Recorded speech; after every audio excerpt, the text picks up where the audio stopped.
안녕하십니까. 택시 운전 자격시험 대비 윤쌤입니다. 오늘 또 다시 힘차게 출발해 보겠습니다. 오늘 강의하는 내용들은 항상 시험에 출제되는 내용들이기 때문에 정확하게 숙지하시기 바랍니다. 그럼 바로 강의 시작하겠습니다. 차로는 횡단보도, 교차로, 철길 건널목에는 설치할 수 없습니다. 차가 다니는 길이죠. 차로는 횡단보도, 교차로, 철길 건널목에는 설치할 수가 없습니다. 꼭 알고 가시기 바랍니다. 다음, 차로를 구분하기 위해서 차선을 설치합니다. 차로를 구분하기 위해 뭐를 설치한다? 차선을 설치합니다. 다음, 차마의 운전자는 도로의 중앙 우측 부분을 통행하여야 합니다. 어느 부분? 좌측 통행이 아니라 우측 부분을 통행하여야 합니다. 다음, 오늘 하는 내용들 바로바로 머릿속에 넣으세요.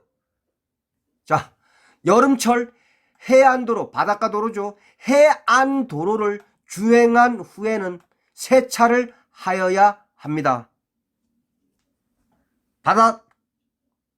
바닷가, 해안도로를 운전하다 보면은 차에 염분이 쌓일 수 있습니다.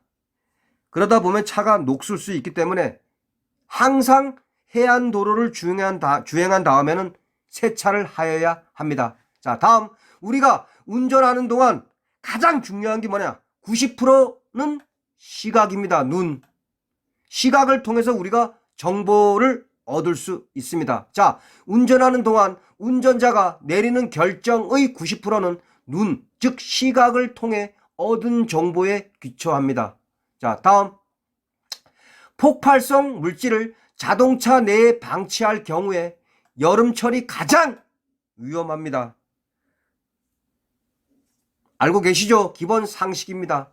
다음, 겨울철 타이어에 체인을 장착한 경우에는 매시 30km 이내로 주행하여야 합니다. 몇 킬로미터? 매시 몇 킬로미터? 30km입니다. 다음, 내리막길에서 브레이크를 반복적으로 사용할 때 발생하는 현상 두 가지가 있습니다. 베이퍼록 현상과 페이드 현상이 있습니다. 내리막길에서 여러분들이 브레이크를 수시로 밟아요. 그러면 어떤 현상이 일어나냐? 베이퍼록 현상과 페이드 현상이 일어납니다. 베이퍼록 현상은 뭐냐? 브레이크액에 공기방울이 생기는 걸 갖다가 베이퍼록 현상이라고 합니다. 우리 여러분들 공기방울을 다른 말로 기포라고 합니다. 문제는 기포로 제시될 겁니다. 다음, 페이드 현상이라는 건 마찰력을 약화시키는 거예요. 자동차의 마찰력을 약화시키는 거예요. 마찰력이라는 건 뭐냐면 물체를 정지시키는 걸 갖다가 마찰력이라고 합니다. 그러면 내리막길에서 브레이크를 갖다 계속 반복적으로 사용해요. 그러다 보면은 베이퍼록 현상과 페이드 현상이 일어납니다. 알고 계십시오. 다음, 교통안전교육의 종류에는 특별교통안전의무교육과 특별교통안전권장교육과 긴급자동차 안전교육 세 가지가 있습니다. 종류가 아닌 것을 고르시오 하고 시험 문제 출제됩니다. 그러면 여기서 알아둘 거, 특별교통안전의무교육의 제외인 사람은 누구냐? 다음 중 특별교통안전의무교육 제외인 사람을 고르시오. 이렇게 출제됩니다. 그러면 어떤 사람이 특별교통안전의무교육 제외 대상자냐? 적성검사를 받지 아니하거나 그 적성검사에 불합격한 사람입니다. 무조건 적성검사를 받지 않거나 적성검사 불합격사라, 이 사람을 고르면 됩니다. 알겠습니까? 다음, 혈중 알코올 농도가 0.03% 미만일 때는 음주운전 처벌할 수 없습니다. 나옵니다. 0.03% 미만일 때는 음주운전 처벌 불가능합니다. 상식으로 알고 계세요. 다음 중 교통약자는 그 대상자가 누구냐? 고령자, 나이 든 사람이죠. 장애인, 임산부, 그 다음 어린이, 아직 어린애들, 영유아를 동반한 사람 등이 바로 교통약자입니다. 나옵니다. 서비스 문제입니다.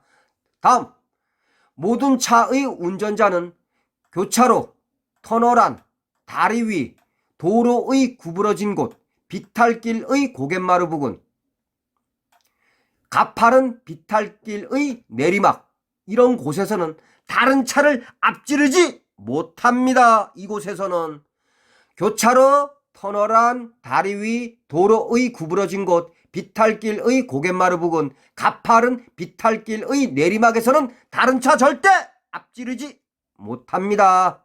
나와요, 시험 문제. 자, 다음 핵심들만 추려줄 테니까 잘 들으세요. 자, 제동장치라는 건 뭐냐? 말 그대로 차를 멈추게 하는 거예요.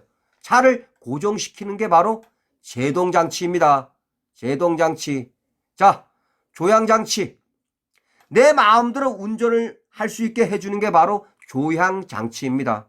자, 조향장치. 자동차의 진행 방향을 운전자가 의도하는 바에 따라서 임의로 조작할 수 있는 장치를 갖다가 조향장치라고 합니다. 자, 핸들을 통해서 내가 마음대로 움직여요. 여러분들 차 운전할 때 내 마음대로 되잖아요. 그 기능을 하는 게 바로 조향장치입니다. 자, 다음. 현가장치라는 건 뭐냐? 자동차의 진동이나 충격을 갖다가 완화시켜서 자동차를 보호해 주는 거예요.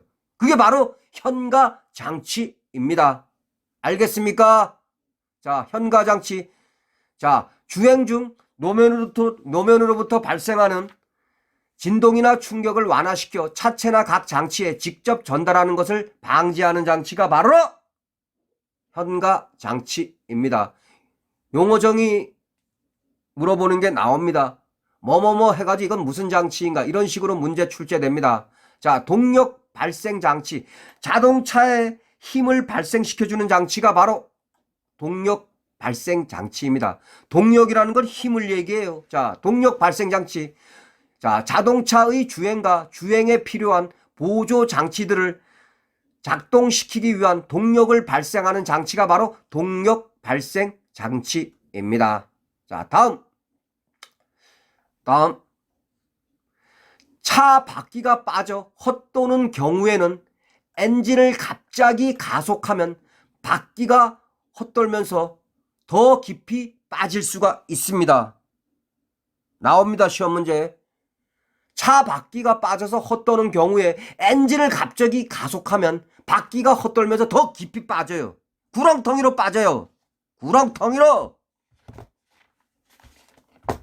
나쁜 길로 빠지는 겁니다. 인간으로 치면.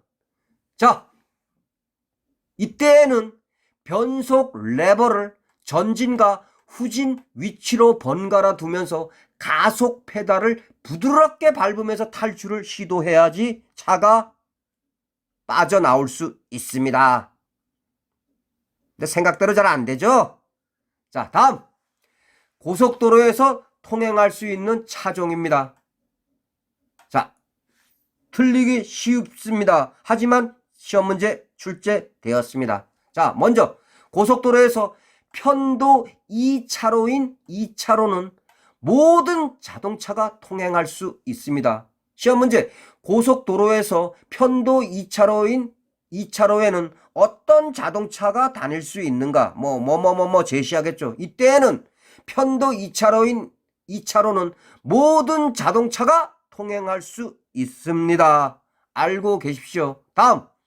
편도 3차로 이상인 왼쪽 차로는 승용 자동차 및 경형, 소형, 중형, 승합 자동차가 통행할 수 있습니다. 자, 고속도로에서 통행할 수 있는 차종, 편도 2차로인 2차로에서는 어떤 차가 다닐 수 있고, 편도 3차로 이상인 왼쪽 차로에서는 어떤 차가 다닐 수 있는지 정확하게 숙지하시기 바라겠습니다. 오늘 공부한 내용에서 두 문제 정도 최소한 출제됩니다. 자, 여러분 오늘 수고하셨습니다. 또 지겹더라도 다음 시간에 또 윤생과 함께 공부를 시작하겠습니다. 자, 오늘 고생하셨습니다. 감사합니다.